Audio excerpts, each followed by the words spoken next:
Hello and welcome to this review of Brian Aldiss's Helliconia Winter.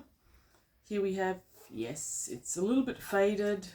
I bought Spring, Summer and Winter as a lot, and I think this is the cover that's weathered least well. I'm not sure if it's meant to be kind of purple, but it's definitely sun faded on the spine, and you can see that grays through to the purple.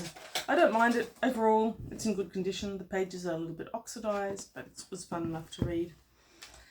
So it took a while to read, and that's partly why I haven't done a video for a few days now, and partly because for one of my many other hobbies, I do historical reenactment, and for the last week I've been camping in a pine forest outside Armidale, pretending to be a Viking, courtesy of the New England Medieval Society. Thank you, NEMAS. It was great fun, but I wasn't reading a lot. And also, I've got to say, Helliconia Winter, none of the Helliconias were a fast read. Winter, like the other one, came and went in speed of reading. So mostly it was a slow read due to circumstantial events. It started off really well, it finished really well, but there were times when I wasn't loving the reading experience, and there were times when I'd read something, I'd roll my eyes, I'd put it down and walk away for a while. So it wasn't fast. In this book, we see the world of Helliconia starting to turn into its winter cycle, which is good. It's what I'm there for, the whole planet stuff. We learn more of Earth and find out for the first time for sure. We had hints, but we weren't sure. The Helliconians are not actually just Earth humans. That was something that I wondered about quite significantly for the previous two books, but no, they evolved. They evolved on Helliconia. We start to get a bit of a glimmer as to the point of all this ancestor communication and worship that people on Helliconia seem to do. They go into this trance that they call pork, I think. They sink through the layers of the earth, and all the dead people are slowly sinking towards the center of the earth, and they're called gossies and flossies, or fessups, gossies and fessups, and you can communicate with them. I never really saw the point. I didn't see how it added to the story. I didn't understand what Aldiss was trying to do with it. The gossies and fessups and talking to your ancestors never made me anything except impatient. I just could not get any concept of what was all on about. Finally, in Winter, we get a bit of a hint that Aldiss is trying to work in some sort of overall Gaia Mother Earth theme, not only into Helliconia, but into Earth as well, and to Earth and Helliconia communicating. I don't think it's terribly well done. I don't think it adds to the story. The communication with the dead definitely doesn't add to the story. I just didn't see the point of any of it, really. Okay, I love the Earth world building. I love the ecology. I love the amount of science that Aldiss has here. His climatology, his astronomy, his ecology, his chemistry, and it's all in there, and he's obviously enthusiastic about it as well. I loved all of that. I don't love his characters. And in this book, as in the last two, they are pretty bad. One isn't interested in them. I cannot care about them. They're just there as the hook to hang the story off. And fair enough. I don't need likable characters necessarily, but it does help the story along if they actually, even if not likable, at least consistent. There's no consistency in Aldiss's characters. They almost don't feel like characters at all. At times they fail to come across as human, and we've got these long names. Anyway, so we start this book with one long name. It's a 5-syllable name beginning with S. It is Shokarandit. He has a first name Lutheran Shokandit. From here on, 5-syllable S. He's an interesting character to begin with, when he's the younger son of a landed gentry lord who is the Lord of the Wheel. We don't learn much about the wheel to begin with, but it's an ongoing theme throughout the book, and at the end it makes sense. It's got some sort of religious connotation. 5S says father is Lord of the Wheel. He's an important man. He isn't home very often. There's meant to be this big expose and shock horror.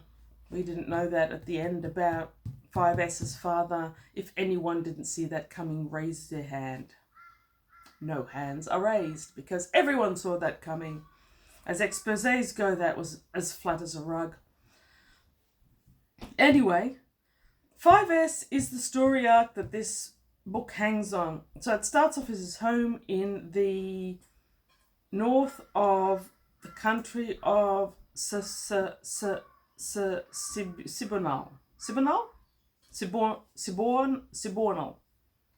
Anyway, each of these three books concentrates kind of around a different continent and country, land, series of countries, whatever. Sibonal is strung along the top and it's cold and icy. And we start there, though we've had this country mentioned in a previous book. From Sibonal, I got strong implications of a kind of Russia influence in the last book.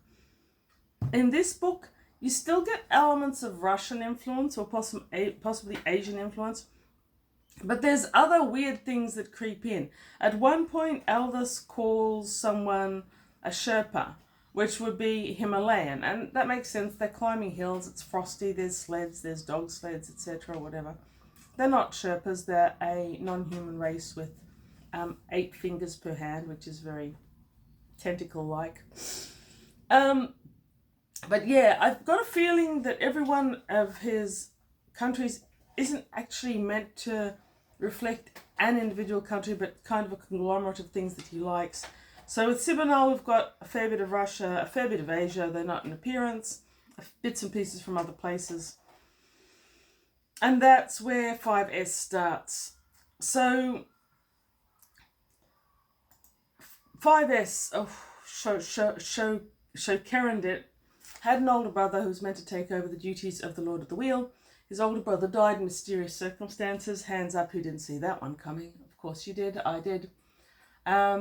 He goes into shock for a year, but when he comes out, eventually his father tells him that it's the role of the older son to go into the army. So now that his older son is gone, 5S has to go into the army. And he does.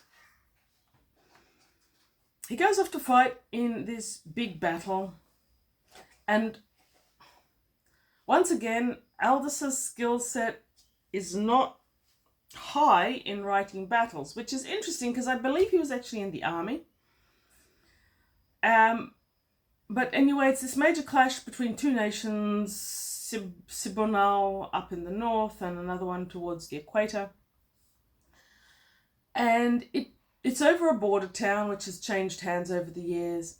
And this is a last desperate military campaign in the last desperate throes of summer because winter's increasing. They're not going to be able to do another campaign of this sort.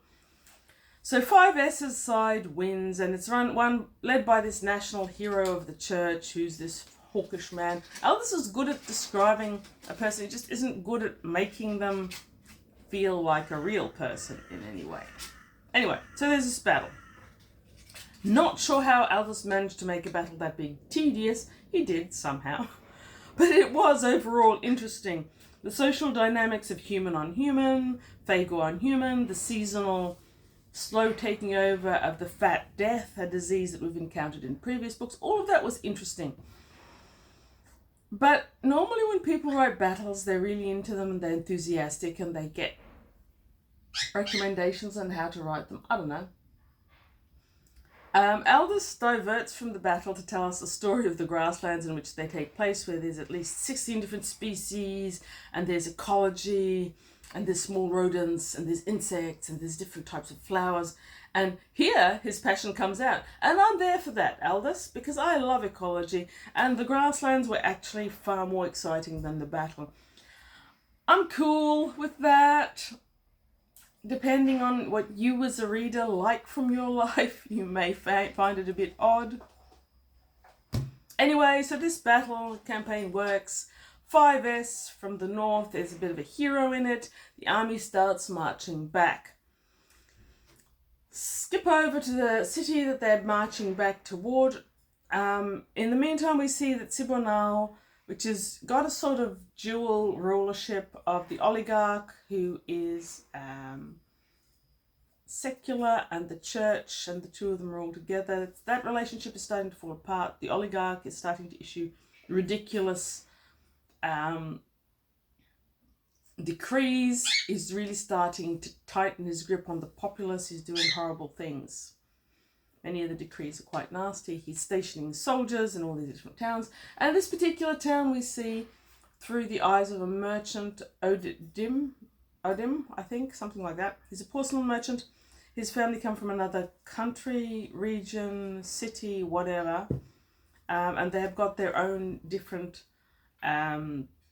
social structure, which is interesting. I thoroughly enjoyed that.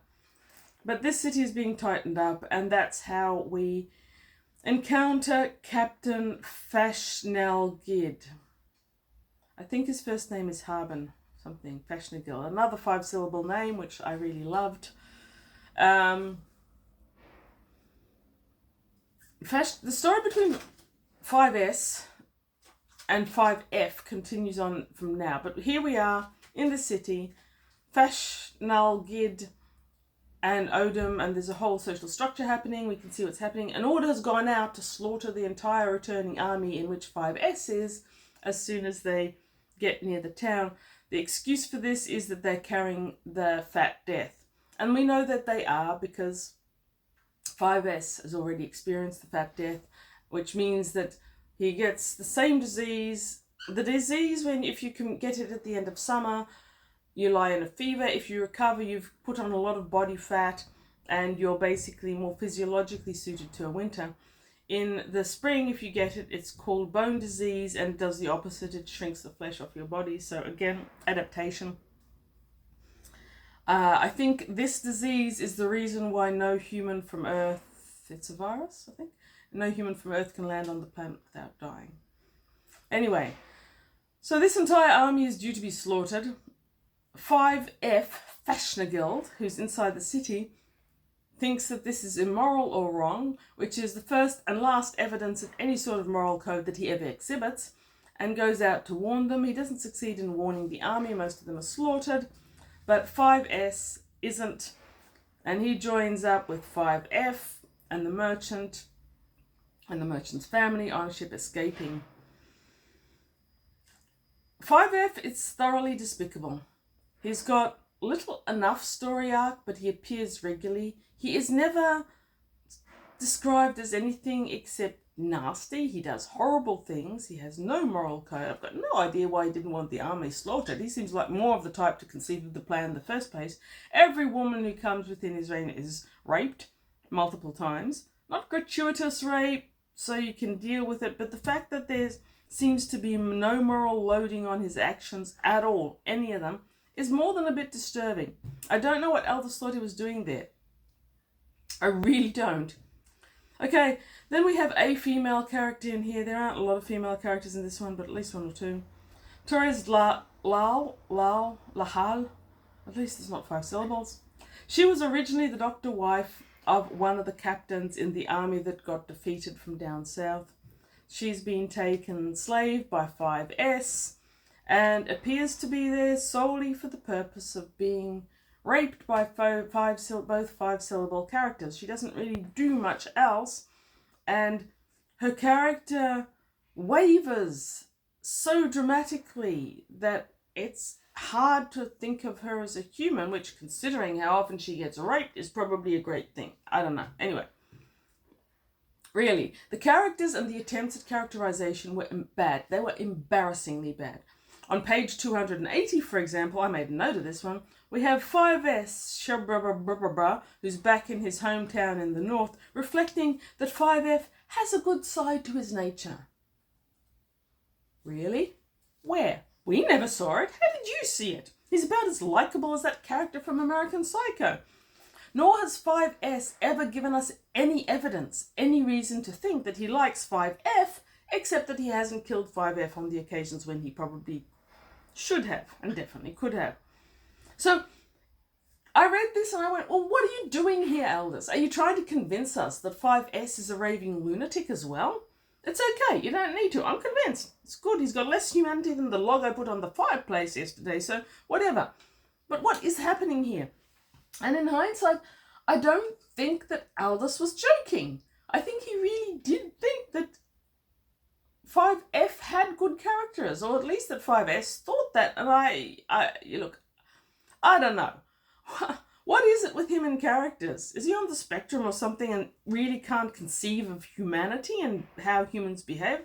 Because around the same time, we have Toress Lahl, slave woman, telling us one page she could never marry 5S because 5S killed her husband. But then on the next page, she's wondering and anxiously about whether he will ask her to marry him. Ouch! It hurts. It hurts us. It hurts us. It freezes. It bites. Elves twisted it, cursed them. Nasty, cruel Aldiss.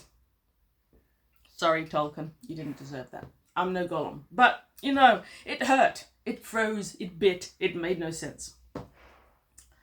So random things happen throughout the book, and they're usually the good parts. I love the ecology side of it. I love the whole going into the long winter due to the two-sun star system. We meet an interesting structure, the China merchant and his family. We take a trip by ship. 5S and 5F and the Dahl woman all together. Sibonal is starting to become fully authoritarian. The surviving of the fat death, their justification for it ecologically. None of it's consistent or meaningful, but we've got lots of little stories that are all really good in themselves. And I enjoyed it. Complaining aside, I really did overall like the world. I enjoyed watching it retreat into winter. The attempts at social development are clumsy and not what you'd expect from an author as experienced as Aldiss, but okay. If I have to put up with unlikable, bare-bones characters if I have to deal with that in order to watch this slow evolution into winter, I'm there for it. Plus, Aldiss will suddenly descend into these fascinating little science rants. Like there's one about iodine and its place in the body chemistry. There's another one about how nuclear winter can be triggered by Earthmen back home, by the way. About the ecology, geology, climatology. I was there for all that complexity. The civilization changes were fairly interesting as well. I just didn't care very much if they did change or not. I couldn't care about the atrocities because there didn't seem to be any humans they were happening to. And I didn't care about the main characters because, again, what? Like I said, in this book we get more background for the whole communicating with dead things, and the concept is Gaia. That finally links us up to Earth and the Earth station of Avernus circling Helliconia. For a long time, that as a development made no sense either, but in this book it finally does, because as well as this Gaia theory and the Earth Gaia talking to Helliconia Gaia and people on Earth talking to the dead Heliconians, the Gossies, something like that. As well as that, he's talking about Earth, who's surviving a post-nuclear winter, and where that's going. He's got these geometric polyhedron shapes that I think are meant to be the next species on Earth. It's all pretty nebulous. And all the living inhabitants of Earth have turned into strange hippies that do nothing but walk around naked and go in for heavy philosophical debate. Doesn't sound great, but they are apparently the next step in human evolution. I'm glad I won't be there to see it. He's got some weirdnesses in here as well. Again, with the anticipital, he just can't stop calling his Fagors anticipital, and Aldiss, that word does not mean what you think it means. It's got nothing to do with any mammalian species or any brain or anything. It's a two-bladed grass. It's a botany term. It's there in the diaries. I will rant a bit more on that topic because I'm going to go back and rant about all three Heliconias as well. I just need some time to look up a few things and think about them as a whole. Because I spaced the books out, each one is an individual book for me, thank goodness, instead of it all mushing together. But they were written as a series, and I think you kind of have to accept them as a series in a way.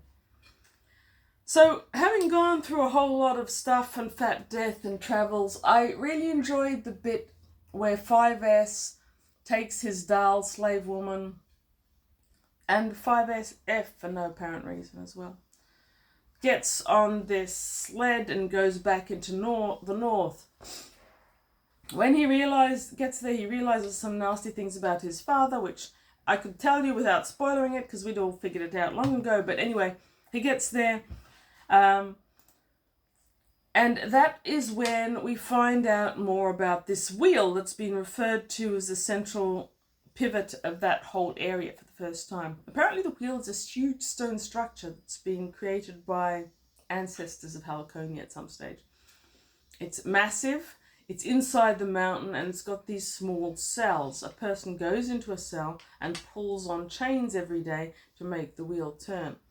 And if it turns at a steady rate, and there's some debate as to how that happens, then in 10 years, there's only 2 openings to this wheel, the one where you go in and the one 10 years later where you go out.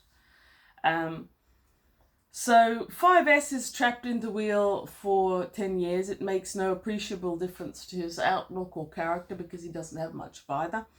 But that section was really good. So the whole going back to North Sibonal and the wheel section, they were really good. And then that leads us into the actual ending of the book, which was shaping up nicely with a lot of villains and bad stuff, and there's an opium den. They don't call it that, they call it something else.